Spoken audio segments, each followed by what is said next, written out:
श्री सीताराम मित्रों, विषय है कि वह ब्रह्म क्या है।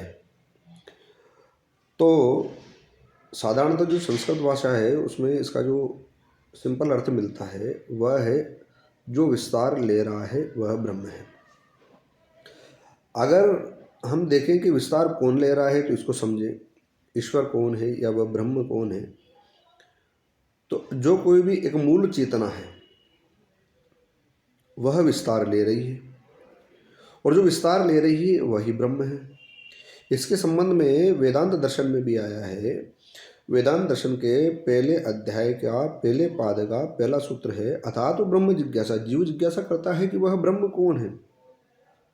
इसका एक सिंपल उत्तर दिया गया दूसरे ही सूत्र में कि जन्मादस्यत, जिससे यह सारा ब्रह्मांड जन्म को प्राप्त हो रहा है, प्रकट हो रहा है, वह ब्रह्म है। अब अगर हम इसको दूसरे शब्दों में समझने की कोशिश करें तो ब्रह्म का साधारण अर्थ है जो विस्तार को प्राप्त हो रहा है। अब ब्रह्म के दो स्वरूप हैं, एक है निर्गुण निराकार स्वरूप, एक है सगुण साकार स्वरूप।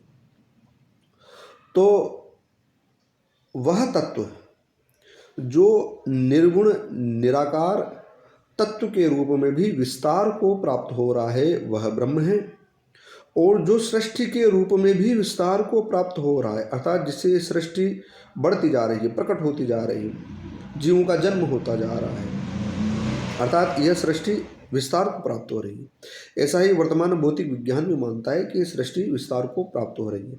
तो जिस मूल तत्व से यह सृष्टि विस्तार को प्राप्त हो रही है, जो बीज तत्व है, उसे ब्रह्म कहा गया है, अर्थात जो विस्तार को प्राप्त हो रहा है। तो अगर हम देखें सगुण रूप में और साकार रूप में भी यह सृष्टि बढ़ रही है, फैलाव ले रही है, बढ़ती जा रही है, अनेकों अनेकों ब्रह्मांड बढ़ते जा रहे हैं, अनेकों अनेक जीवात्माएं बढ़ती जा रही है, विस्तार को प्राप्त होती जा रही है, प्रकट हो रही है।